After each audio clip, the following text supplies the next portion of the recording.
Bueno, señor.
Y muy bien, creo que podemos ir iniciando. ¿Cómo estás, Luz Angélica, Blanca?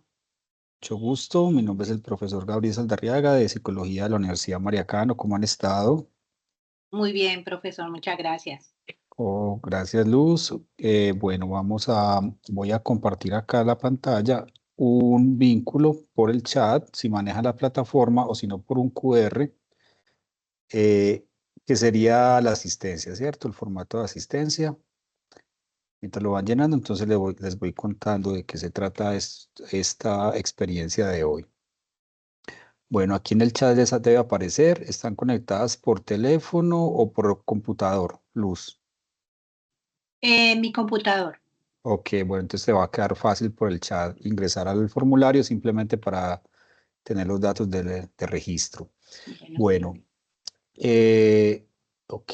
Bueno, ¿de qué se trata entonces la masterclass? ¿Cuál es la oferta que tenemos? La idea es que podamos hablar para un público general de temas de la psicología. Entonces, la idea es preparar unos conversatorios con una charla, pues que pueda haber alguna interacción, si así lo quieren, para discutir algunos de los temas que están apareciendo ahora en la psicología y que la disciplina debe empezar a abordar.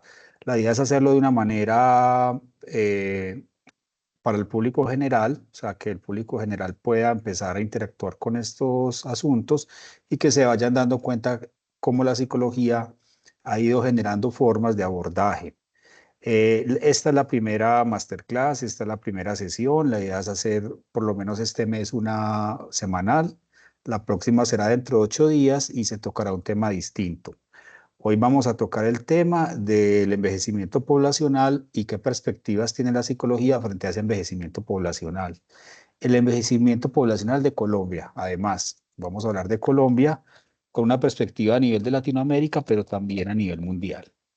La próxima semana esperamos que nos acompañe otro docente, el profesor Juan Esteban López, quien va a hablar de cuál es el lugar de la psicología dentro del ámbito hospitalario.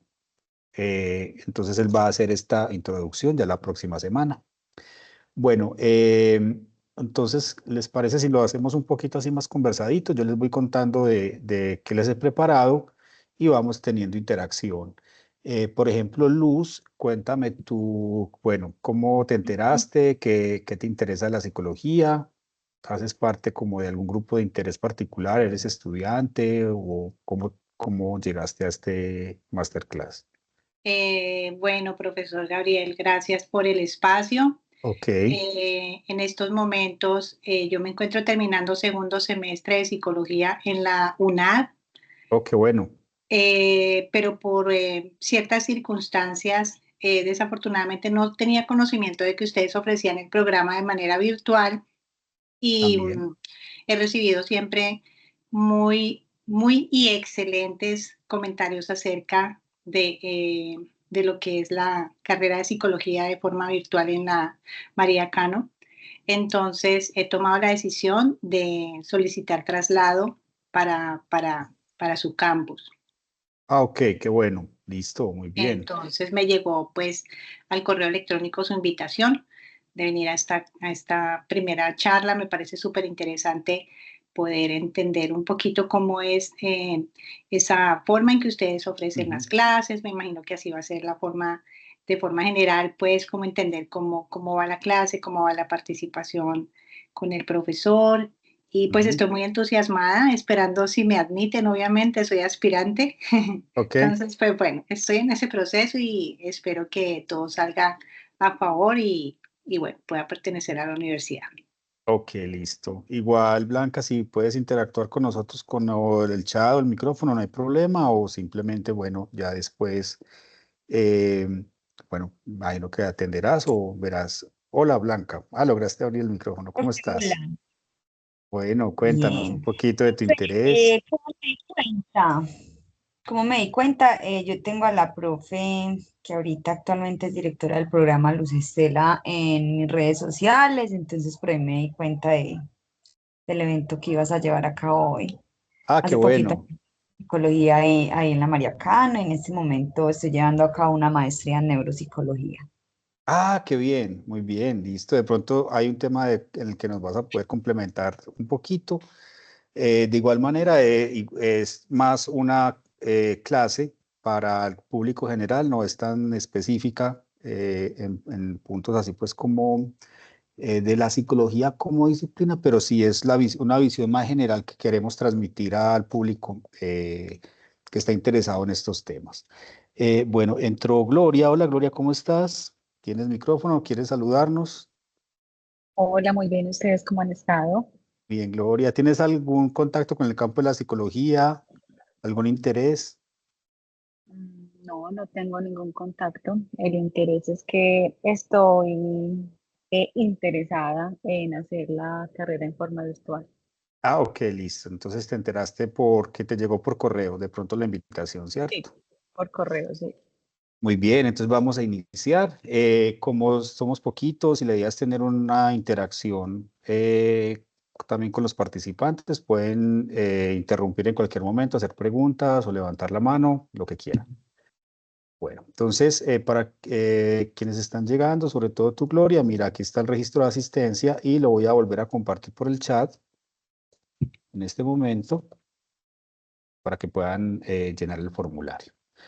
Me presento, entonces, mi nombre es Gabriel Saldarriaga. Lo que vamos a trabajar hoy va a ser básicamente dos momentos. Yo voy a hacer una descripción de la situación actual en Colombia en términos poblacionales y desde una perspectiva de vida, de la vida de los colombianos, que nos va a llevar, que va a derivar en cómo estamos en términos de pirámide poblacional y lo que eso va a significar en términos de reto para la psicología que va a tener que atender a esta población de personas mayores que vamos a tener, como vamos a ver ahorita, cada vez es más grande. Bueno, mi nombre es Gabriel Saldarriaga, yo soy psicólogo, yo soy magíster en sociología, con énfasis en la investigación social. Yo soy entonces docente e investigador aquí en la Mariacano y también tengo proyectos que ejecuto con algunos grupos de la Universidad de Antioquia y de otras instituciones.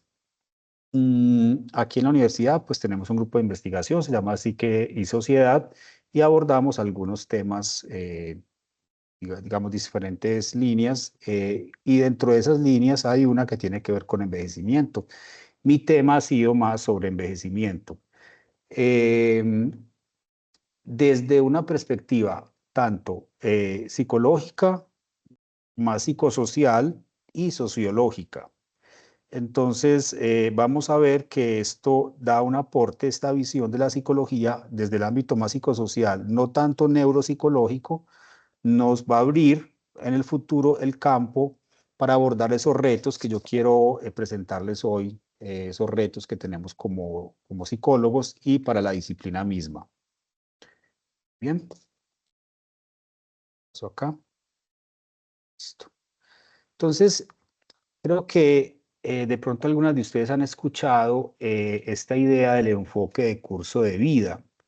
Este enfoque de curso de vida es un enfoque que se ha ido generando sobre todo desde el área de la salud, desde la OMS y desde la OPS. La OMS es la Organización Mundial de la Salud, la OPS es la Organización Panamericana de la Salud. ¿De qué se trata? Miren, históricamente la manera en que abordamos el tema de la vejez ha cambiado. La vejez es también una construcción como concepto histórico. Entonces, la manera en que nosotros vemos el envejecimiento en la actualidad es distinta a cómo se veía el envejecimiento hace 50 años, ¿cierto? Mejor dicho, el siglo pasado el envejecimiento se veía de una manera muy distinta. Cuando yo digo que se veía de una manera distinta, me refiero tanto a la población en general, digamos que la cultura, la sociedad, le daba un valor diferente a la vejez, a los mayores, a los viejos, y también las disciplinas científicas, incluyendo la salud, la medicina, la fisioterapia, la nutrición, la psicología. Entonces, la concepción del envejecimiento va variando, ¿cierto? ¿Cómo se consideraba el envejecimiento en el siglo pasado? Antiguamente, el envejecimiento para algunas sociedades era algo de admirar. Todavía en algunas sociedades, como las sociedades asiáticas, por ejemplo, dan un valor muy fuerte al cuidado de los mayores y a lo que implica tener mayores vivos y en la sociedad, porque son quienes guardan toda la memoria histórica, social, cultural de cada una de esas sociedades. Entonces, hay culturas donde el mayor tiene un lugar preponderante, ¿cierto? Hay otras sociedades donde los mayores pierden ese lugar como de esa raíz, de ese vínculo con la cultura propia, y se convierten más en una carga dentro de esa sociedad. Entonces, por ejemplo, a principios del siglo pasado, en Estados Unidos comenzó a observarse que había mucha gente, después de esas grandes migraciones de irlandeses, de italianos, de ingleses en Estados Unidos, que fueron los que permitieron todo el desarrollo de esa nación. Comenzó a verse que había un grupo de personas, un porcentaje de la población que ya estaba llegando a unas edades donde no podía ni trabajar ni cuidar por sí misma. Y comenzó a vivir en las calles, a demandar servicios al gobierno, a mendigar, ¿cierto? Entonces, esa población se fue convirtiendo poco a poco en una problemática social que llevó a que, por ejemplo, en los Estados Unidos se generaran instituciones para la atención de los mayores.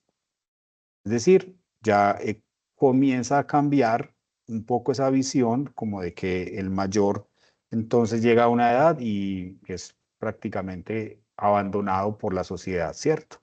Entonces, las sociedades comienzan a construir instituciones que puedan asumir este porcentaje de la población que comienza a envejecer y que comienza a demandar servicios como alimentación, cuidados en salud y otro tipo de cuidados, ¿cierto? Mm, Entonces, comienza a ser objeto de intervención institucional, pero también ser objeto de intervención de las disciplinas. Entonces, hay ciertas disciplinas científicas que comienzan a abordar el envejecimiento. Por ejemplo, una de esas primeras disciplinas es, claro, la medicina, ¿cierto? Entonces, la medicina aborda el envejecimiento. ¿Y desde dónde lo aborda? ¿Cuál es la primera mirada que tiene un médico, por ejemplo, sobre un niño, un joven, una mujer, una persona mayor? ¿Cómo es el lente? Bianca, querías decir. ¿Con qué lente miran los médicos, digamos la medicina, a las personas? Como con su evolución, profe, como el desarrollo que llevan, que tienen que tener dependiendo la edad que tengan. Sí, pero su desarrollo de manera, digamos, sana o de manera más bien patológica.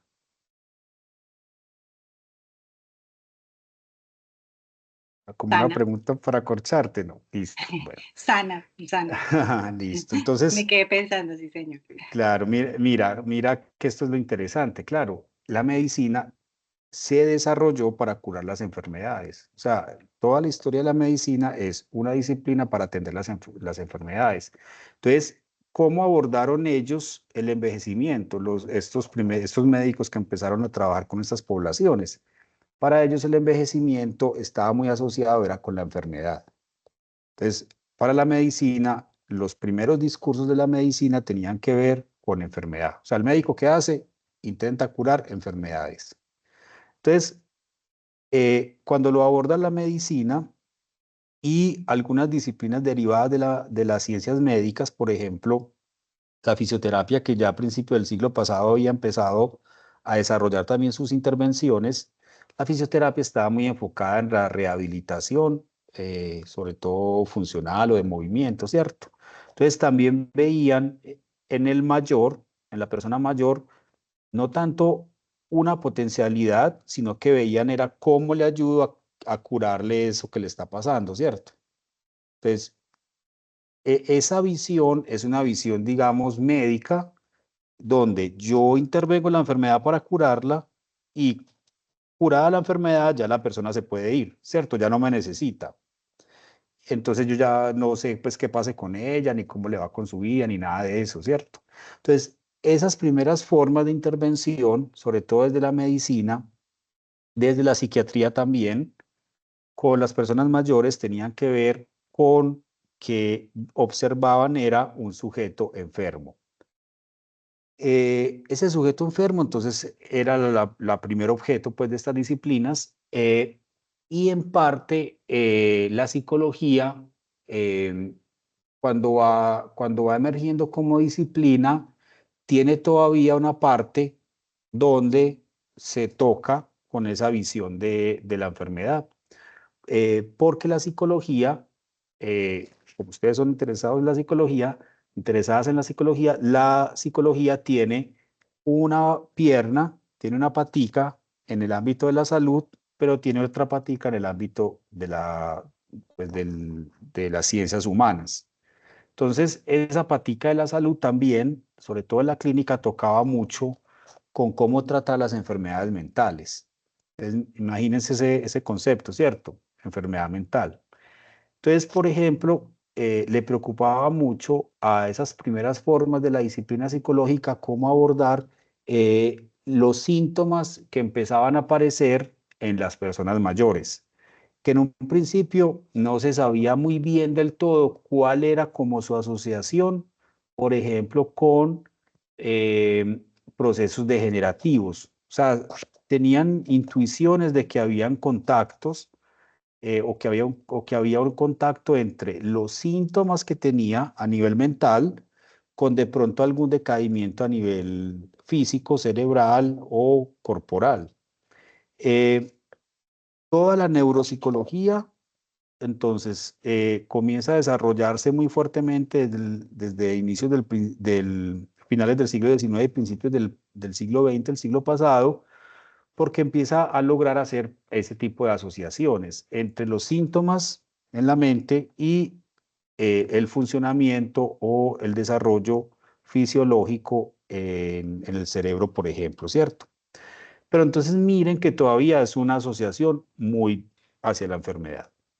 Pero esto comienza a cambiar más o menos a mediados del siglo XX, del siglo pasado, porque se comienza a integrar otros conceptos dentro del ámbito de la salud y del ámbito social que no tienen que ver solamente con la enfermedad. Entonces comienzan a generarse otros modelos que no son modelos solamente patológicos ni biomédicos, sino que integran elementos del ámbito social. Entonces, el envejecimiento comienza a abordarse, a estudiarse, a trabajarse, ya no solamente como un momento de la vida donde hay enfermedad, donde hay mucha enfermedad, sino también un momento donde hay unos cambios que tocan no solamente al cuerpo, ni la mente como enfermedad, sino que tocan otros ámbitos de la vida de las personas, ¿cierto? Entonces, comienza a pensarse que el envejecimiento es como una parte, pues, del ciclo vital. Entonces comienza a hablarse del ciclo. Entonces comienza como a dividirse entre pequeños ciclos la vida de las personas, como si fuéramos pasando como de un ciclo al otro, ¿cierto? Como, uy, cumplí ya los 18 años, ya no soy adolescente, soy un adulto. Entonces ya como que pasé a otro cuadrito, ¿cierto? Entonces, el envejecimiento comenzó a entenderse como un ciclo. Entonces, se hablaba del ciclo de la vida o el ciclo vital, muy, muy asociado con toda la manera en que se entendía, por ejemplo, la evolución o, digamos, bueno, de las especies, pero sobre todo cómo se desarrollaban distintas especies del mundo natural. O sea, que había un momento de la reproducción, un momento del crecimiento, un momento como de florecimiento, pero luego empezaba como un proceso ya de decaimiento, de marchitación, si se puede decir, a marchitarse los animales, las plantas y las personas. Entonces miren que era como si uno cumpliera ciclos, ¿cierto? Como, ay, cumplí el ciclo de la niñez, ay, cumplí el de la adolescencia, ya no puedo volver allá, ya no puedo como volver a pisar hacia atrás, porque voy es en un ciclo que es lineal, donde voy superando como etapas. Entonces se hablaba de superación de etapas, ¿cierto? Entonces, esa concepción que es interesante porque integra, entonces, bueno, ¿qué hay comprometido en cada etapa de ese ciclo? O sea, ¿qué pasa en el ciclo de la niñez, en el ciclo de la primera infancia, de la niñez, de la adolescencia, de la adultez? Entonces se podía estudiar como si fueran compartimientos como cerrados y uno va pasando de un compartimiento al otro. Eh, entonces, ese estudio, digamos, de los compartimientos permitía integrar cuáles eran los aspectos dinámicos que se vivían en cada momento de esa etapa.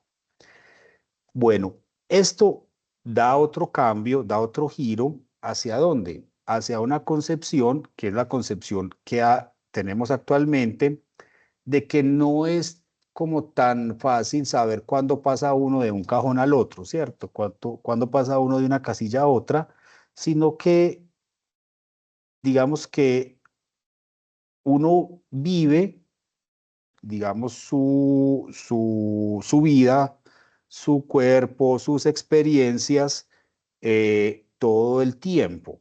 Es decir, hay asuntos de la niñez que todavía nos acompañan hasta ahora, mejor dicho, que no los hemos superado.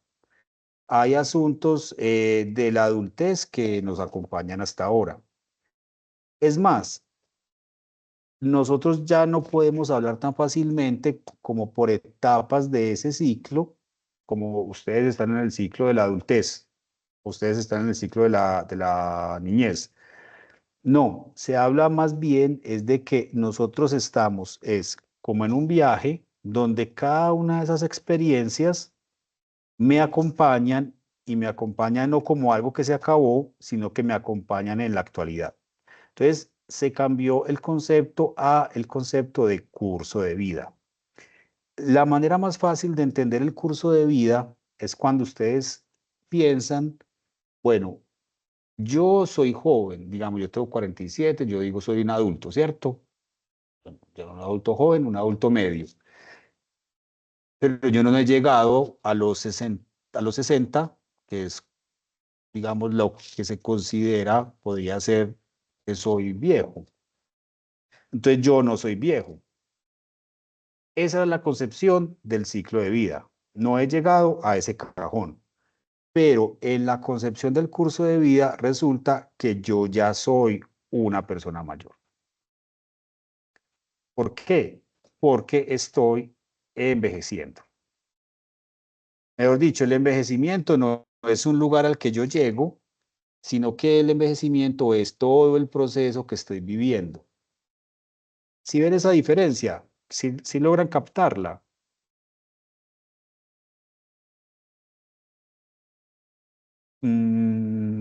Fácil o difícil ese primer concepto, ¿cierto?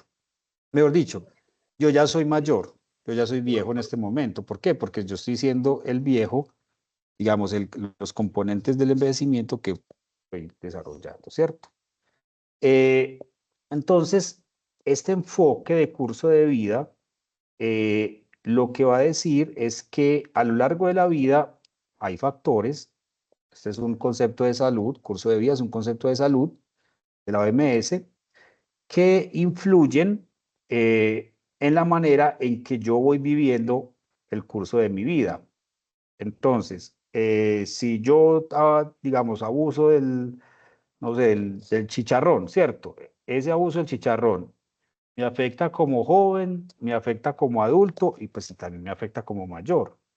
Entonces, ese tipo de cuidados o no cuidados que yo tengo conmigo mismo no me van a afectar cuando llegue allá como mayor, sino que ya me están afectando. ¿Sí se dan cuenta?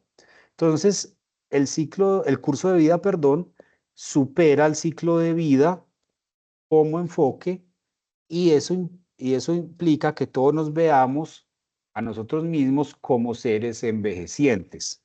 Entonces, ya el envejecimiento no es un lugar a donde yo llego, sino que es algo que está dentro de mí. Yo estoy envejeciendo.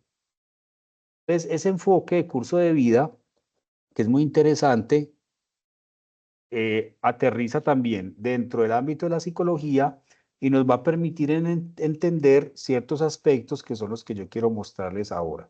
Aspectos de la manera en que se está desarrollando ese curso de vida actualmente en Colombia. Entonces voy a mostrarles unos gráficos, unos datos que vamos a ir elaborando, bueno, cómo es ese proceso de vivir en Colombia en general.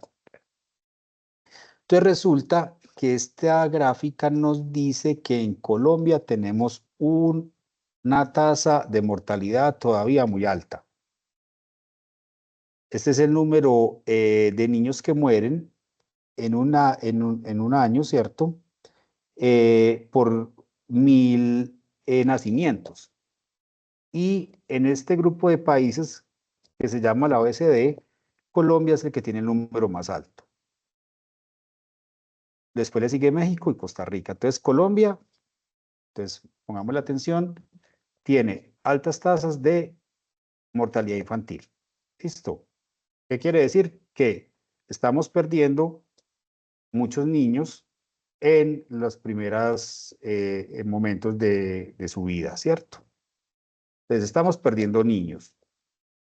Además de eso, Colombia todavía tiene índices altos de conflictividad, pues ha disminuido mucho realmente, pero todavía hay algún tipo de conflictividad que hace que Colombia, bueno, ya no somos el primero, Colombia estuvo en los 90, que a mí me tocó, los 90 en Medellín, los 90 fueron muy duros para todo el país, en Medellín sobre todo, y Colombia llegó a ser uno de los primeros países en tasas de homicidio, ¿cierto?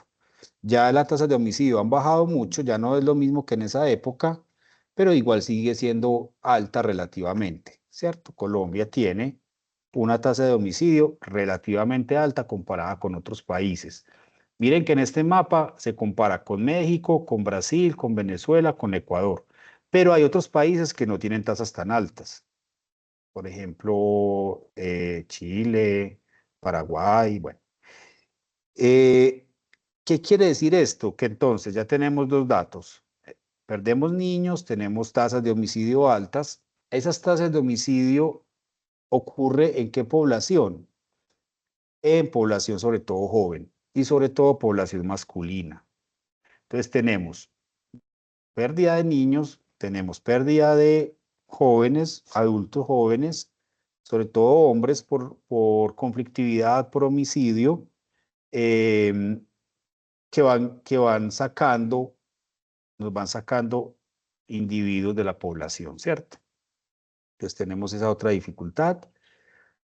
Colombia, como les decía ahora, sigue siendo uno de los países que tiene conflictividad interna y también crimen organizado alto.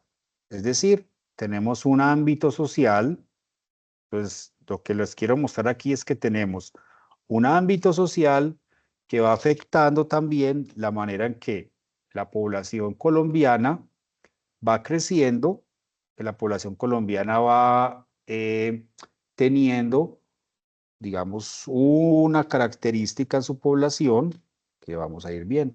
Pues tenemos conflictividad, tenemos homicidio alto, pérdida de niños en el nacimiento.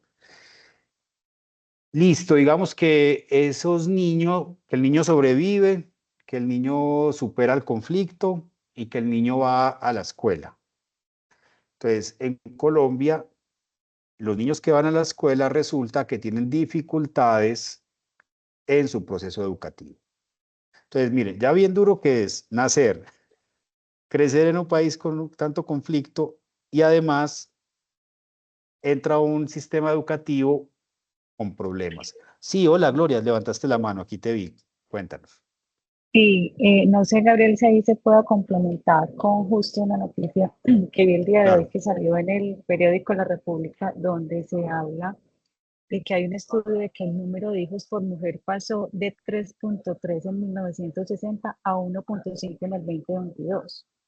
Entonces eso Imagínate. también está haciendo, es otro indicador que pues como que se podría complementar porque pues la tendencia al envejecimiento cada vez está aumentando, ¿cierto? Porque no tenemos esos relevos generacionales al nivel que se venían en años anteriores. Y específicamente voy a buscar la de Colombia. Mm, Colombia está como entre los promedios, ya les digo exactamente. Eh, Colombia está, Sí, claro que sí. necesito aquí Es rápido. sí, Gloria, ese es el índice de natalidad, ¿cierto? Ujú, sí, Bueno, exacto, sí. lo voy a poner por aquí en mi tablita. ¿Cuál es el problema de que tengamos ese número de índice de natalidad? Que tú nos dices que está en el 1.3, ¿cierto?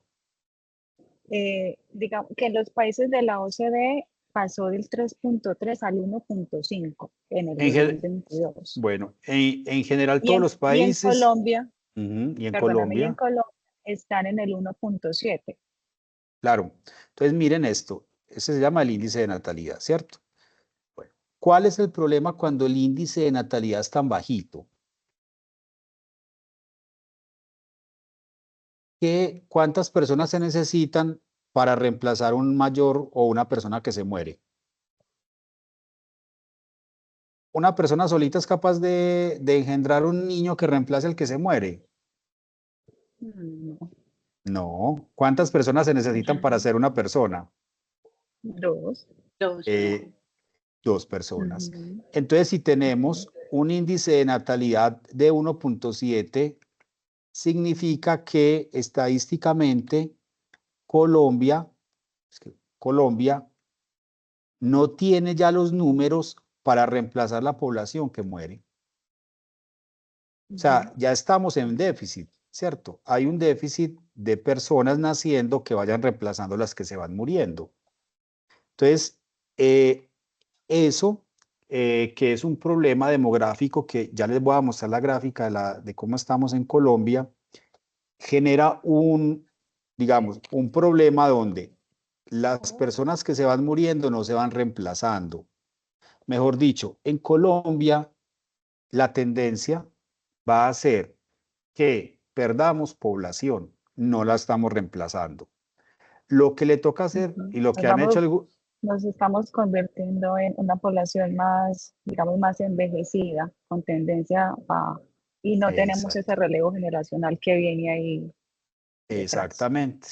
Y eso es un problema muy grande, porque es un problema social. ¿Por qué? Ahorita lo vamos a ver. Listo. ¿Quién va a cuidar a los mayores? Un problema económico. ¿Quién va a trabajar en las edades jóvenes para pagar las pensiones y el cuidado de los mayores? Entonces, ¿qué han hecho algunos países que han enfrentado esto? Porque esto ya lo han enfrentado algunos países, sobre todo europeos, que han hecho esto que se llama la transición demográfica.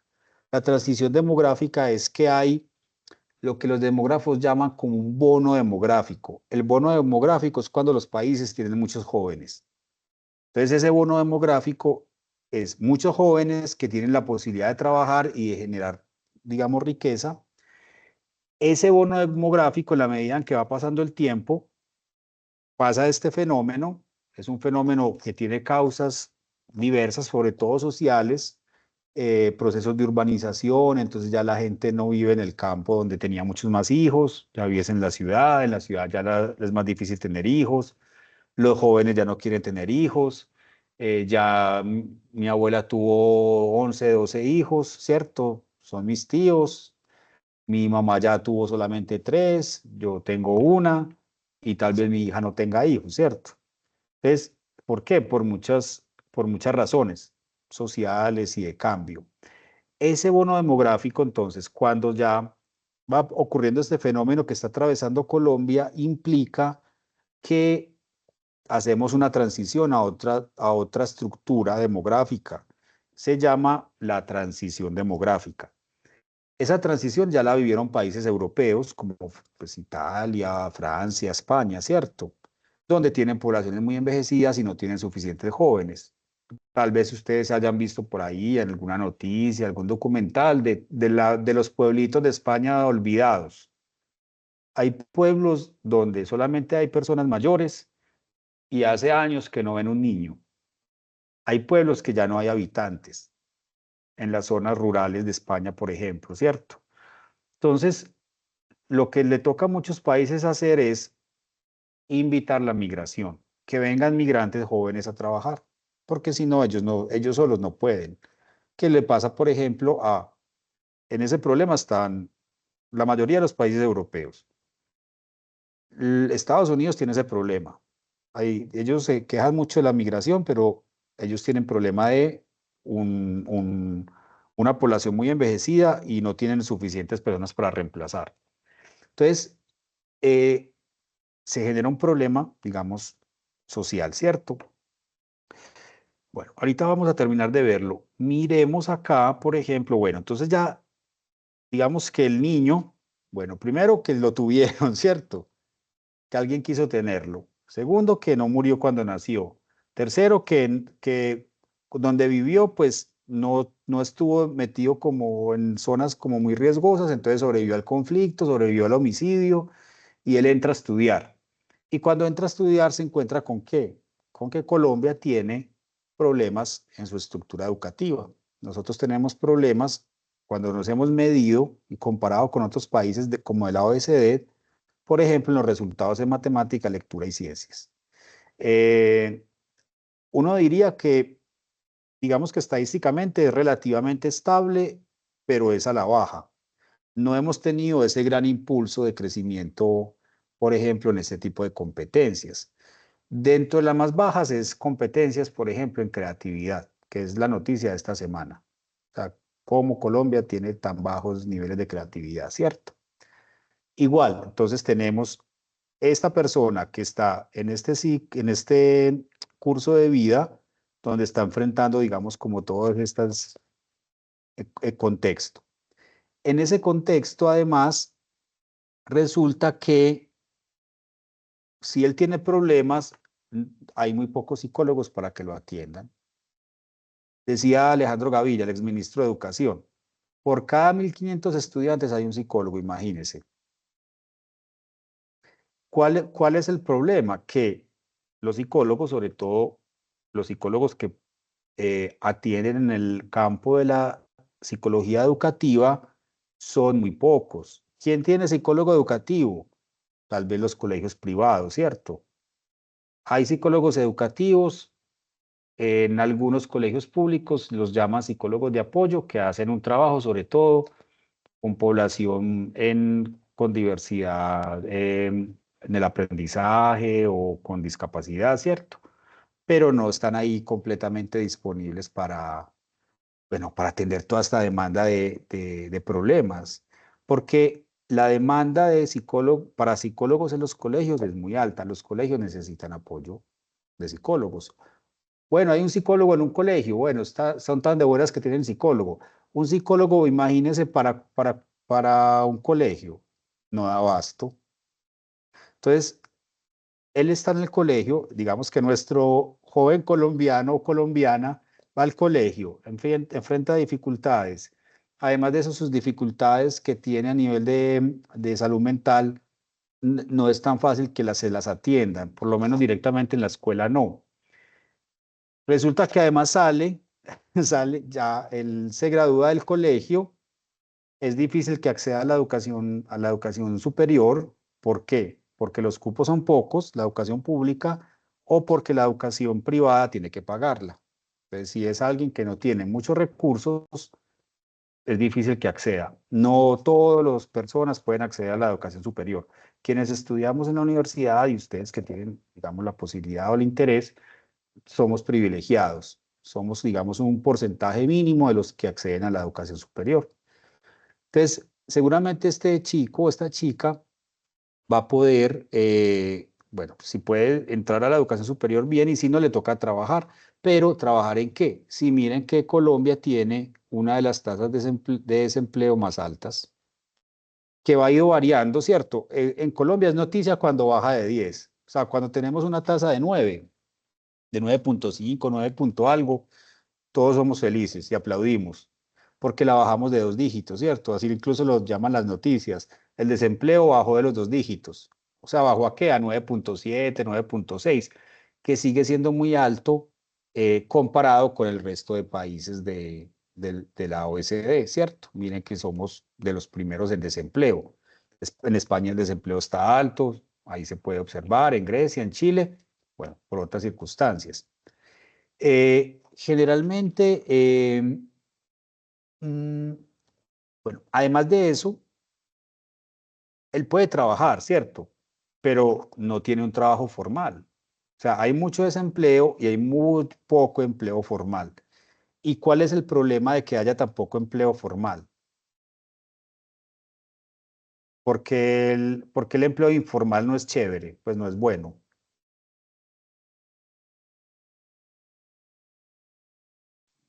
Pero ¿desde qué punto de vista? Bueno, desde el punto de vista de esto que estamos observando como el curso de vida del chico o de la chica. Si el chico o la chica no tienen un empleo formal, significa que ellos no cotizan a la seguridad social. Sí, pues no es Eh, no se tendría mano de obra calificada y por ende pues no se tienen accesos a mejores recursos y por ende pues no hay un crecimiento, digamos, en su estructura o en su base no sé cómo llamarlo, como familiar, de Productiva. tener una buena casa o Ah, ok. buenas, digamos que cumplir exactamente. Claro. Y mira, Gloria, el problema también es que si no es formal, entonces, como él no cotiza salud, ni él no cotiza a pensiones, entonces cuando él llegue al envejecimiento no va a tener pensión. Que eso fue lo que pasó con muchos de los mayores de la actualidad.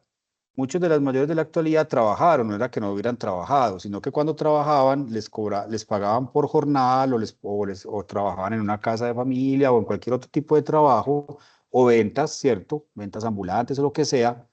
Nunca tuvieron realmente un ahorro pensional ni nunca se integraron pues como a un pago de pensiones que la caracterizara pensiones. Entonces, hay una población muy alta en Colombia sin pensión pues de mayores. Imagínense, cada vez más tenemos más mayores y muchos de esos mayores en la calle, sin ningún tipo de apoyo económico ni de ningún tipo, porque nunca fueron parte del sistema pensional, ¿cierto? Las personas en el sistema formal es realmente baja en Colombia respecto a otros países. Profe, además de que Mm, cuando la gente se dedica a este tipo de actividades económicas en donde sus pequeños emprendimientos no están registrados, pues son ujú, personas que no pagan unos impuestos, son personas que de también, cierta forma están solamente sobreviviendo con su economía básica, con su negocito que se inventaron para poder vivir el día a día, pero no están realmente siendo parte de la economía activa del país. Por lo tanto, no hay un crecimiento económico con ese tipo de economía que las personas de pronto quieren tener. claro. Sí, sí, es un problema, digamos, de estructural económico del país, ¿cierto? El país bueno, esos son problemas muy grandes, ¿cierto? Pero la idea es que vaya girando hacia la formalización, que haya más trabajos formales, bueno. Eh, bueno, pero además, que este es un dato que me parece también que es impresionante, es que Colombia es de los países el que más trabaja en términos de hora. Nosotros trabajamos muchísimas horas. En otros países no trabajan tanto como nosotros. Es decir, en un país, no sé si alguien ha vivido o ha viajado, por ejemplo, en Estados Unidos, ¿a qué horas entran en Estados Unidos no sé, pues a trabajar? Allá entran a las 9 de la mañana, pues es lo que ellos llaman 9:05, ¿cierto? Eh, pero no es como aquí que es un trabajo tan largo, desde tan temprano. Tenemos niños yendo al colegio desde las 6 de la mañana porque los papás tienen que ir a trabajar y entran a las 7. Es decir, trabajamos muchas horas, pero resulta que somos el país menos productivo. O sea, hay como una disonancia ahí, ¿cierto? O sea, trabajamos tanto, pero no somos tan productivos. Incluso todo este asunto de la productividad se ha ido, en algunos países han ido pensando, bueno, y si más bien no trabajan tanto ni tantos días y la productividad se mantiene. Entonces estado haciendo ensayos, sobre todo en Europa, donde la semana laboral ya le quitaron un día, son 4 días, no son 5, sino 4. 3 de descanso por 4. Y lo que han encontrado es que la productividad es la misma, incluso a veces mejora. ¿Por qué? Porque la persona tiene más tiempo para ella misma y para hacer actividades, pues como que le gusta. Entonces, cuando va y trabaja bien, es productiva y está contenta. Menos estrés, menos problemas de salud mental. Bueno, entonces él va a trabajar, entra a trabajar, no es tan productivo. También tenemos problemas de productividad por lo que decía Gloria, porque no tenemos una base de trabajo muy formada en muchas cosas. Pero él va, o sea, hacemos presencia. Eh, ¿Qué causa todo esto en términos de enfermedad? Bueno, entonces, lo que esta gráfica muestra es cuál es la carga de enfermedad en Colombia, de acuerdo a los grupos de edad. Y resulta que sí ha mejorado. En Colombia ha mejorado en términos de que se ha reducido un poco la carga de la enfermedad en las edades mayores. Mejor dicho, vamos a ver que tenemos más mayores, que esos mayores duran más y no se enferman tanto. Es decir, tenemos mayores más sanos, ¿cierto? Sin embargo, no tenemos muchas personas para atender esa demanda, que no es que esté tan creciente, pero nosotros estructuralmente tenemos unos problemas muy grandes en la relación de médicos y de enfermeros para atender la demanda de salud de la población. Bueno, ya no es tan grande como antes la demanda de salud, pero sí va a crecer porque la población mayor va a crecer. Y nosotros no estamos formando tantos doctores ni tantos enfermeros, ni les estamos dando tantos espacios de trabajo, entonces tenemos un déficit muy grande. Comparado con otros países, somos el último en términos de relación de doctores y enfermeros respecto a la población. Entonces, ahí hay otro problema. ¿Cuál es? Cuando vamos llegando como a estas edades de mayores, no va a ser tan fácil, no es tan fácil encontrar toda la disponibilidad de cuidado, de medicina y de enfermería. En la ciudad poco más fácil, ¿cierto? Para nosotros no es tan difícil, pero las ciudades en Colombia no son tantas y no están tan bien estructuradas como las capitales, ¿cierto? Entonces, hay zonas donde hay problemas en el acceso. ¿A qué? A salud. Y ahora póngale encima a salud mental. Tenemos un problema muy grande con la posibilidad de acceder a servicios de salud mental. Y aquí ya nos vamos metiendo en nuestra área que es la psicología, ¿cierto? Entonces, problemas de salud mental. Imagínense esta encuesta del Ministerio de Salud. El 66.3% de las personas, eso es 2 de 3, se declaran haber tenido algún problema de salud mental. Es decir, habrá aumentado o hay una demanda muy grande para atención en salud mental. Sobre todo eso se aceleró mucho, ustedes saben, con el COVID. La pandemia desató un montón de problemas en salud mental. ¿Qué pasa? Que no tenemos suficientes psicólogos para atender eso. ¿Qué dicen los datos del ámbito de la salud? Pues donde nosotros como psicólogos nos tenemos que registrar apenas nos graduemos, que se llama el RETUS, ¿cierto? Entonces hay un observatorio de talento humano en salud que toma los datos de RETUS, donde se inscriben los psicólogos, como hacemos parte de salud. En Colombia hay 81.900 psicólogos. Puede ser un poquito más, puede ser alrededor de 150, si metemos los que no se registraron pues al RETUS. Pero con ese dato, lo que nos da es que tenemos por cada 10.000 habitantes 16 psicólogos, que es mucho más bajo, por ejemplo, que el número de profesionales de medicina, de médicos, y comparado con otros países también es muy bajo. Entonces tenemos mucha demanda de servicios de salud mental, tenemos pocos psicólogos también, ¿cierto?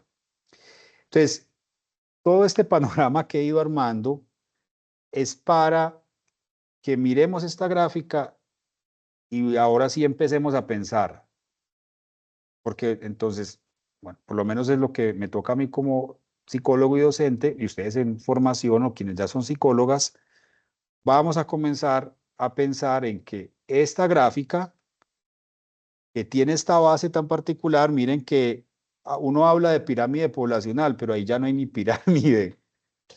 ¿No ven que es como un cilindro? Este cilindro significa que cada vez tenemos un porcentaje de la población más bajito en la base, o sea, los niños de 4, digamos, a 15 años. Y cada vez más tenemos poblaciones aquí en la punta, o población aquí en la punta, hombres y mujeres mayores de ¿qué? De 50 años, de 60, ¿cierto?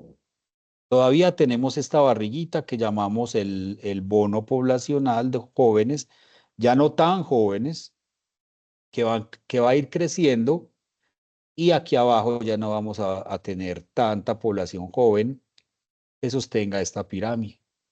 ¿Qué quiere decir eso? Colombia rápidamente se está envejeciendo en términos demográficos y poblacionales. Eso trae retos muy grandes. Para la psicología trae unos retos, que son los que yo quiero plantearles en esta clase. Miren cómo es un país joven. Esto es Níger, o Níger, ¿cierto? Níger. No Nigeria, sino Níger. Aunque Nigeria tiene una pirámide parecida, esto es un país joven. La mayoría niños, poquitos mayores, ¿cierto? Nosotros no somos ya así. Fuimos así alguna vez, sobre todo en el siglo pasado, como hasta los 50, ya no somos así y cada vez más envejecidos. La población colombiana ya no va a crecer más, miren que creció hasta dónde. Bueno, pues sí va a terminar de crecer, digamos, el puntico, aquí está última partecita aquí, más o menos, bueno, mm, digamos, como ese crecimiento acelerado, aquí ya empieza como una curva más descendente y vamos a terminar incluso desperdiendo esta población, como estamos ahora, ¿cierto? Entonces, Colombia ya no tiene esa pirámide, ya no está creciendo aceleradamente, ya nuestras chicas y nuestros chicos no están teniendo hijos o tienen uno, máximo dos. Entonces, eso genera unos retos para la psicología. Y aquí quiero yo plantear entonces, bueno, esos retos, desde mi perspectiva, cuáles son, pero podemos irlo discutiendo, ¿cierto? Podemos irlo hablando. Bueno, primer reto. Hola. ¿Sí? ¿Alguien se conectó, cierto? Nos habló. Bueno. Hola, ¿cómo estás, Aisel? Hola. Ok, listo. Bueno, entonces, ¿qué retos tenemos? Bueno, desde mi perspectiva para la psicología. Bueno, tenemos retos que yo he agrupado en términos de salud mental, es decir, cómo la psicología va a hablar sobre salud mental en el envejecimiento o para los mayores.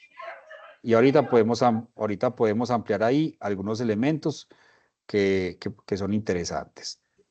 El otro reto es el reto de cómo va a ser la vida de estas personas mayores en términos de bienestar y de calidad de vida. Entonces, la psicología, ¿qué va a decir para esto? Entonces, aquí ya no es salud mental, ya no es tanto como la atención a la demanda de síntomas de enfermedad mental, sino que es más bien cómo vamos a hacer una oferta distinta o diferenciada para mejorar la calidad de vida de los mayores y su bienestar. El otro reto que está ligado al de bienestar y calidad de vida es cómo aplicar esa idea de la OMS que se ha ido gestando, sobre todo desde inicios de este siglo, sobre un envejecimiento que no sea un envejecimiento patológico, sino un envejecimiento activo. O sea, la psicología cómo va a empezar a cambiar también su mirada sobre el envejecimiento para promover el envejecimiento activo. El otro reto grande, grande, grande que tenemos es el cuidado. Entonces, la psicología, ¿cómo va a abordar el cuidado de las personas mayores? Finalmente, creo que el otro reto es cómo vamos a tomar estas personas ya desde una perspectiva de envejecimiento activo, de bienestar y calidad de vida, dentro de un proceso económico que se llama, o que ahora lo han ido llamando, la economía plateada. Entonces, 1, 2, 3, 4, 5. Creo que tenemos 5 grandes retos para la psicología en términos de abordaje del envejecimiento. Entonces, rápidamente voy a ir como nombrando los retos y los podemos ir conversando si quieren, lo podemos ir como ampliando entre nosotros, pero esto es lo que yo pienso que los psicólogos, en términos de abordaje del envejecimiento, tenemos como tarea empezar a construir sobre esto, porque no hay mucho. No hay mucho, digamos, desde nuestra disciplina a nivel local, apenas estamos dando pinitos, entonces nos hemos ido integrando con otras disciplinas, con la gerontología, la enfermería. Hay algunas universidades que han sacado algunas especializaciones sobre envejecimiento, pero, pero todavía sigue siendo un tema que muchas personas, incluso muchos psicólogos o muchos estudiantes de psicología, por ejemplo, no caen en cuenta, ¿cierto? Y es que mucha de la demanda de nuestros servicios psicológicos van a venir desde esta población, porque cada vez van a ser más, ¿cierto? Entonces tenemos, en términos de salud mental, miren, nosotros tenemos retos, yo lo voy a nombrar como retos. Tenemos retos en las formas en que vamos a evaluar las personas mayores en términos de su salud mental. Resulta que nosotros no tenemos tantos instrumentos de valoración para las condiciones validados en Colombia para ciertas condiciones que vienen con el envejecimiento. Tenemos unos buenos instrumentos, sobre todo neuropsicológicos. Ahí tenemos unos avances muy grandes, pero como hablé al inicio de esta sesión, resulta que lo neuropsicológico, que hace parte más de lo biológico, no toca siempre los otros aspectos que empiezan a generarse con el envejecimiento. Les doy un ejemplo. Uno de los grandes problemas del envejecimiento es la soledad. ¿Y por qué la soledad? ¿Por qué la soledad es un problema, cierto? Porque muchos que somos como más cosumbosos decimos, no, qué rico estar solo. Bueno, ¿cuál es el problema de la soledad? ¿Por qué no es bueno, por qué no es bueno estar solo? Bueno, realmente somos sociales, es decir, el hombre necesita estar en sociedad y máxime si es un individuo que está en una edad avanzada, necesita todavía tener contacto con personas que le puedan atender, que le escuchen, ¿no? Hay una Claro. tendencia a no escuchar a la persona de la tercera edad, a no darle validez a sus juicios o a sus opiniones, y a simplemente sentarlo en un banquito y tenerlo ahí de adornito. Y tengo a mi abuelita ahí, pero no está ahí realmente ella. Ella está ahí Claro. sentada y la vas a cuidar y sí, te cercioras de que tiene comida, de que tiene cobijas, de que tiene salud, pero te has sentado a hablar con ella y preguntarle, hey, ¿cómo estás? Cuéntame una historia, vente, lee un libro, vente, llevo al parque. Es decir, ese tipo de atención no existe, así que es un tipo de soledad a pesar de que está en un hogar. Claro, relaciones de apoyo, ¿cierto? Relaciones, bueno, red de apoyo, por ejemplo, ustedes seguramente han escuchado, Estados Unidos, España, una persona mayor se murió y la han contado a los 2 años. Entonces, redes de apoyo, interacción. Entonces, una persona, por ejemplo, una persona mayor que tiene dificultades en el lenguaje, resulta que esa persona necesita mucha estimulación. Si no tiene estimulación, ¿qué va a pasar? Cada vez se va a ir aislando más como en su mundo y va a empezar a tener otro tipo de dificultades. Bueno, Claudia, te doy la palabra. ¿Qué querías contarnos? De pronto un poquito la pregunta sobre la soledad. ¿Querías decirnos algo? Vi que tenías la mano levantada. Ok, listo. Entonces tenemos un reto, digamos, en evaluación, porque no solamente la evaluación neuropsicológica para detectar si, por ejemplo, hay procesos demenciales o procesos de Alzheimer o lo que sea, sino también otro tipo de factores más psicosociales que afectan a esta persona. Por ejemplo, soledad es un asunto, maltrato también, ¿cierto? Eh, Algunas dificultades que ellos tienen, por ejemplo, bueno, en términos intergeneracionales, relaciones intergeneracionales. Entonces, para evaluación tenemos como psicólogo, la psicología tiene una labor de empezar a pulir bien sus protocolos de evaluación de mayores y los instrumentos. De igual manera para hacer los diagnósticos, porque los diagnósticos necesitan ajustarse para nuestra población, que yo les di el panorama de nuestra población un poquito, ¿cierto? Nuestra población de mayores son muchos de ellos con muy poca educación, y cuando tú tienes una población con muy poca educación, las pruebas que se validaron en otros entornos, por ejemplo, comienzan a tener falsos positivos, que son que una persona, por ejemplo, se evalúa con una prueba, la prueba no fue bien adaptada o el psicólogo que la aplica no es muy bueno clínicamente, puede detectar una persona que simplemente tiene baja educación, baja estimulación, como una persona con problemas de demencia. Y no es así. Él no es que realmente tenga una demencia, sino que él tiene procesos educativos que le afectan la prueba. Entonces necesitamos ajustar el diagnóstico y las intervenciones. Miren, tenemos especialidades en clínica con niños, en clínica con adolescentes, en adultos, ¿cierto? Pero no tenemos muchas especialidades en clínica o en intervención clínica, por ejemplo, con personas mayores. Y ahí hay una diferencia. No es lo mismo atender a un niño, a un joven o a un adulto que a una persona mayor. Incluso con el niño utilizamos una serie de técnicas, de estrategias, utilizamos el juego, utilizamos el dibujo, ¿cierto? Con los jóvenes otros tipos de estrategias, pero no hemos construido mucho como una perspectiva clínica del envejecimiento. ¿Por qué? Porque hay unos temas que no se trabajan igual que con, por ejemplo, los jóvenes o los adultos. Un tema en específico, un ejemplo. ¿Cómo voy a trabajar yo, entre comillas, un proyecto de vida, digámoslo así, con una persona mayor? O sea, ¿cómo voy a trabajar yo proyecciones hacia el futuro de su ser, de su transformación, cuando él ya está pensando en otros asuntos? Es distinto abordar el duelo, por ejemplo, de los jóvenes que el duelo de los mayores. Tienen particularidades distintas que hay que empezar a trabajar también desde el ámbito clínico. Es decir, yo diría empezar a formar psicólogos en clínica para personas mayores. Listo.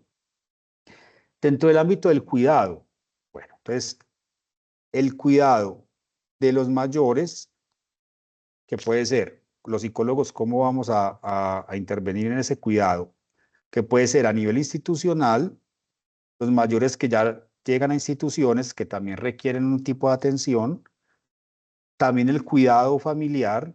Entonces, por ejemplo, aquí nosotros podemos intervenir, por ejemplo, en la creación de planes en las familias para el cuidado de un mayor, ¿cierto? Cuidado familiar de los mayores, y podemos hacer recomendaciones y ayudar en la creación de ese plan. Y el cuidado del cuidador. Resulta que, como cada vez va a haber más demanda de cuidado y esa demanda la van a asumir las familias, los familiares, resulta que esos familiares van a necesitar también cuidado. Mejor dicho, estrategias, comprensión, entender sobre su lugar de cuidador y cómo él puede llevar adelante ese cuidado que está ofreciendo de una mejor manera. Y aquí los psicólogos entonces también tenemos cosas que decir. Sobre bienestar y calidad de vida. Listo. Entonces, ¿cómo abordar, por ejemplo, aspectos de protección social? Por ejemplo, hay algunas empresas que trabajan con planes de retiro. Pues tienen un plan de retiro donde hacen todo un proceso para las personas que se van a retirar y les ayudan a construir un proceso de transición, digamos, a esa vida de jubilados. Lo he visto en algunas empresas, pocas. El tema del retiro no es un tema que se aborde mucho en las empresas, no es todavía un tema tan trabajado. Ahí la psicología tiene un reto. No diría de pronto la psicología organizacional o la psicología que trabaja con recursos humanos, ¿cierto? Pero también en términos de bienestar y calidad de vida tenemos retos con la protección de los derechos de estas personas mayores, sobre todo derechos humanos. Hay niveles muy altos de maltrato de los mayores. Es una cifra que su reporte es muy bajo, pero que se sabe que, digamos que ese reporte bajo no habla de lo que realmente está ocurriendo. Y hay una serie de asuntos de maltrato que no solamente es maltrato físico, porque hay otras formas de maltrato, por ejemplo, el maltrato económico es común en el envejecimiento. Y ahí no se habla tampoco mucho, ¿cierto? Entonces, por ejemplo, protección de derechos humanos, protección social, propuestas, digamos, de bienestar en este momento de la vida.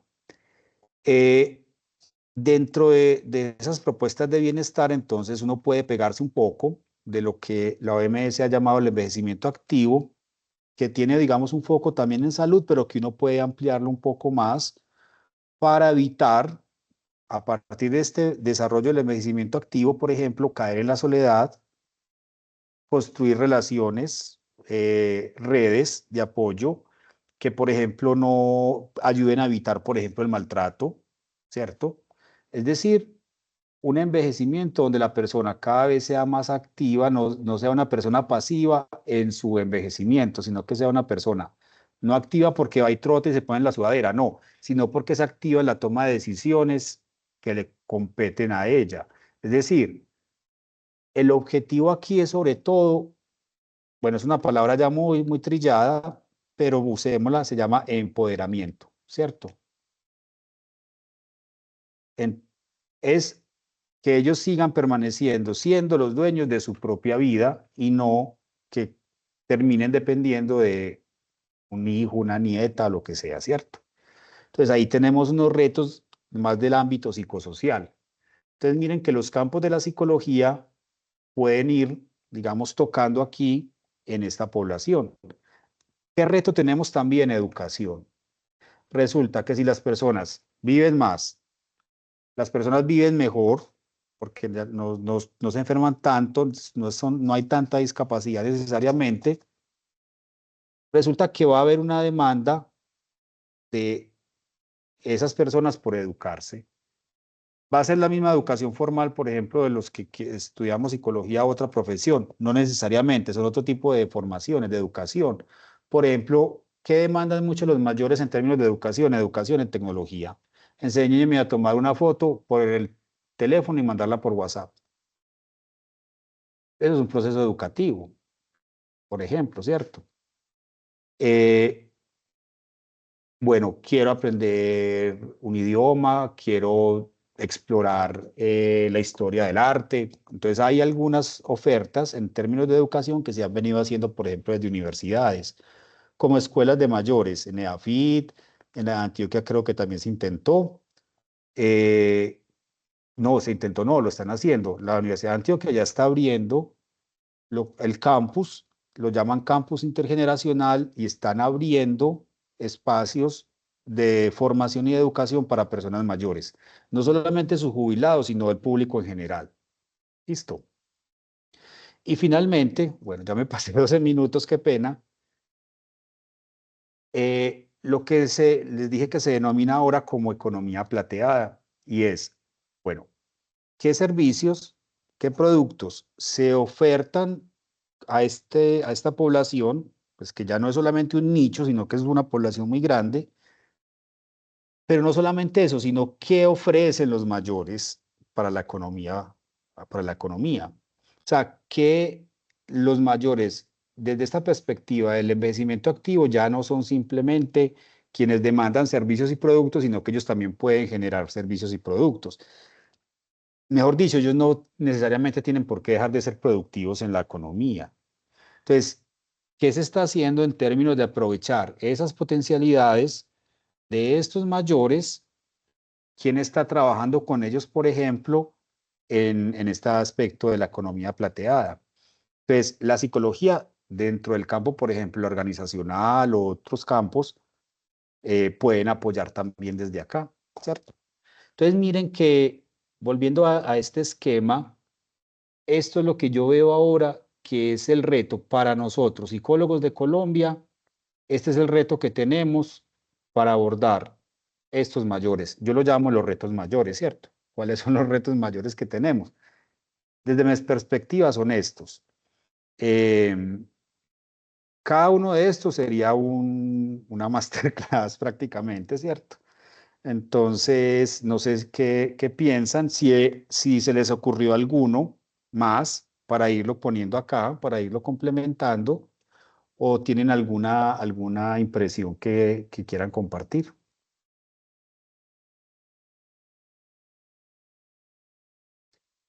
¿Cómo ven el panorama?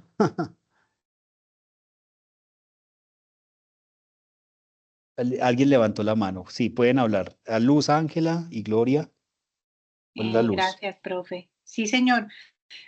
mientras usted hablaba al respecto, yo pensaba en algo que he visto de forma directa, que ha sido como el servicio que le dan, como la infraestructura de salud, que no está Ok. pensando en una atención integral Ujú. de la tercera edad. Muy Ese es un bien. gran reto, puesto que se puede ver que para estas entidades de salud no es realmente importante brindar un servicio de buena calidad a las Ujú. personas que están en ese grupo generacional. Para ellos es pérdida de dinero y Ujú. para ellos, le voy a dar un ejemplo de pronto que viví con mi abuelita en casa, y es Ujú. que nos negaron el Ensure porque para ellos ella ya tiene 92 años, ella ya no lo necesita.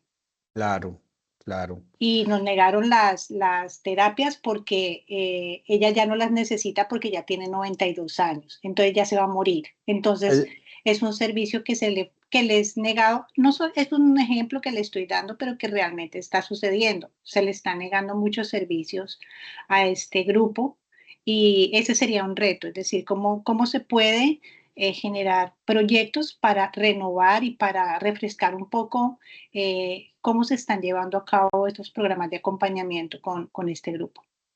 sí, es verdad, Luz, lo he escuchado, no es algo raro, lo he escuchado varias veces, eso es algo que viene del discurso. Yo no diría que es el discurso médico, porque igual un médico no todos piensan así ni somos así, sino que hay algo como del pensamiento como económico que cae a los mayores y piensan que ya no son productivos para la sociedad. Es más Entonces, corporativo, profe, es como que... más corporativo que como usted lo dice, es decir, usted Ujú. puede hablar con un nutricionista, con un doctor, y ellos no están de acuerdo con esto, pero están dentro de una corporación y hacen parte Ujú. de un entramado económico que no les permite sino llegar hasta un punto y de ahí para allá, o siguen adelante y pierden su trabajo o se quedan ahí o sea, no pueden salirse de ese esquema. Entonces es más corporativo, consideraría yo. Sí, sí, sí, sí, y eso lleva a una lógica que es esta, es, ¿por qué me voy a gastar yo esta plata en esta atención si esta persona se va a morir? Entonces, eso genera una pregunta, que es una pregunta un poco más profunda y con la que pues las quiero dejar, y es pensar cuál es el valor del envejecimiento. Porque esa pregunta hay que intentar responderla para poder respondérsela a ellos, a los que piensan que el envejecimiento es simplemente gastarse la plata. O sea, que una persona mayor ya como no es productiva es un gasto y no alguien que puede dar valor y que da un valor y que tiene valor no solamente para él, sino para sus familias y para la sociedad. Entonces, esto hay que definirlo. ¿Cuál es el valor de una persona mayor? No en términos económicos, sino en qué. Bueno, Gloria, tú querías decir algo, vi que levantaste la mano. Sí, digamos que todo este enfoque hacia el envejecimiento, pues es algo en el que considero se debe trabajar de forma muy articulada con muchas entidades, ¿cierto? Sí, Y desde el punto de la psicología, pues pienso que se puede hacer mucho aporte, sobre todo en ayudar a mantener como esa salud mental, ok, eh, sí. digamos lo que, pues sana, ¿cierto? Valga la Ujú. redundancia. Ujú. Pero también me parece importante que se comiencen a realizar como estrategias o despliegue de actividades ya de prevención. O sea, Ok, ya venimos, estamos viendo listo. una generación cada vez más envejecida, pero Ujú. también desarrollar y cuáles son esos retos para que hagamos prevención, no prevención de que de que no vayamos a envejecer, obviamente vamos a Ujú. envejecer, pero cómo llevamos, cómo vamos a ir llegando apoyando a esa población de que cada vez que se vayan llegando a esas etapas de mayor edad, se lleguen con más bases, se lleguen con Ujú. más, como con más estructura mental, con más, eh, ¿cómo lo digo? Como con más perspectiva de la etapa en la que se está comenzando a vivir y no Claro. llegar ya solo a sacar el problema cuando ya se dio, sino armémonos de herramientas para ir Ujú. trabajando, que cuando lleguemos a esas etapas, pues ya tengamos otros elementos en la mano que nos permita por así decirlo, bandearlo de la mejor manera. Claro que sí, se me ocurre mientras hablabas de un campo de la psicología que se está empezando a desarrollar, ya se ha desarrollado un poquito más afuera, que es el de la psicología o el medio ambiente, ¿cierto? Como el de todo el aspecto ecológico, pues no solamente como natural de los animales, sino como todo el ámbito del entorno donde los seres humanos nos desarrollamos, ¿cierto? Entonces, mirar, por ejemplo, ahí también todo lo que se puede trabajar desde seguridad en el trabajo, por ejemplo, más todo lo que se Sí. puede generar en términos de prevención desde la disciplina, ¿cierto? La psicología que puede publicar, tener guías, tener todo un desarrollo muy interesante. Sí, claro, muchas gracias. ¿Querías decir algo más, Claudia?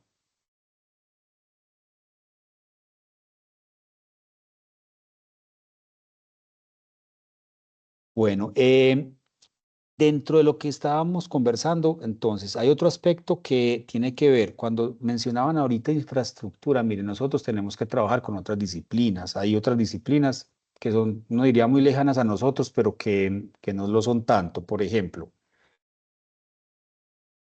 sensibilizar un arquitecto para que dentro de sus diseños empiece a hacer adaptaciones para los mayores no es tan fácil. ¿Por qué? Porque la ciudad se construyó y se sigue construyendo para jóvenes. ¿Qué pasa? Que esa ciudad que se está construyendo para jóvenes realmente se está construyendo es para mayores. Mejor dicho, la acera del frente que no está adaptada para mayores, no está adaptada para los mayores de ahora y ni los mayores del futuro, o sea, nosotros. Y esa perspectiva que tiene que ver, por ejemplo, con infraestructura, rampas, ascensores, lo más común, no es tan fácil de verla. Mejor dicho, se construye sin la perspectiva de ni la discapacidad ni del envejecimiento. Y eso hay que empezar a decirlo, por ejemplo, desde la psicología, ¿cierto? Bueno, entonces miren que uno puede armar aquí, digamos, un mapa de un montón de intervenciones de distintos campos de la psicología en términos prácticos, de campo aplicativo, pero también de campo académico. El envejecimiento poblacional nos trae unos retos mayores. La psicología, entonces, tenemos el reto de responder. ¿Cómo vamos a hacer? Pues nosotros, los que nos interesa la población, el tema y la demanda que nos va a llegar con esta pirámide que está tan, digamos, tan gordita en la punta. Bueno, me pasé 20 minuticos, son las 6:22. No sé si alguien más quiera hacer algún comentario.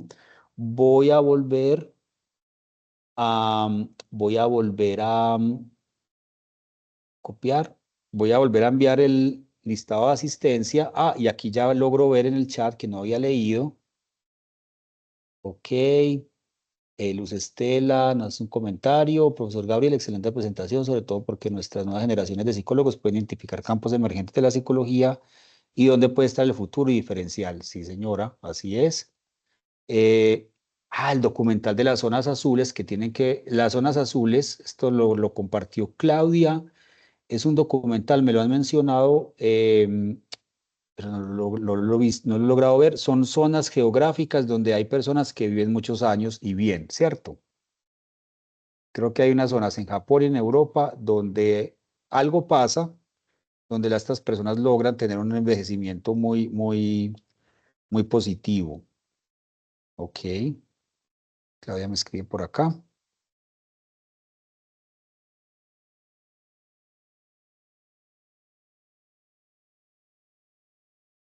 Listo, aquí está escribiendo Claudia, ¿cierto? ¿O me lo quieres decir? Al parecer tiene problemas de sonido la compañera Claudia. Ah, ok, creo que me está escribiendo algo. Ah, sí, bueno, está muy interesante y nos ayudaría a tomar bases para implementar nuestra. Listo, gracias. Bueno, Claudia. Bueno, igual entonces vamos cerrando ya. Yo les agradezco mucho por la participación. Disculpen que me pasé 20 minuticos. Y los invito muy cordialmente a nuestro próximo masterclass que va a ser de un tema de la psicología también actual, No va a ser sobre envejecimiento, va a ser sobre cuál es el rol de los psicólogos ya en el ámbito hospitalario. Va a ser dentro de 8 días a la misma hora, va a ser por el mismo canal, es decir, por el mismo link. Ustedes se conectan y los va a recibir el profesor Juan Esteban. ¿De acuerdo? De nuevo, muchas gracias y espero verlos pronto. Profe, muchísimas gracias. Yo creo que voy a dar Gracias. otra que tiene que ver un poquito más con discapacidad, o profundizo uno de estos temas. Igual, quedo atento, les voy a dejar mi correo por si tienen alguna inquietud, me pueden escribir, me pueden buscar aquí también en la Mariacano. Nuestro departamento está en el 5º piso, la jefatura, y ahí ya me pueden localizar. Y mi correo es este, @umc.edu.co.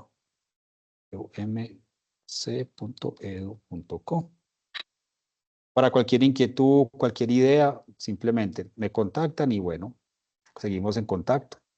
Muchas gracias. Me despido. Muchísimas Chao. gracias, Hasta muy luego, profe. interesante. Muchísimas Hasta luego. gracias. Cuídense.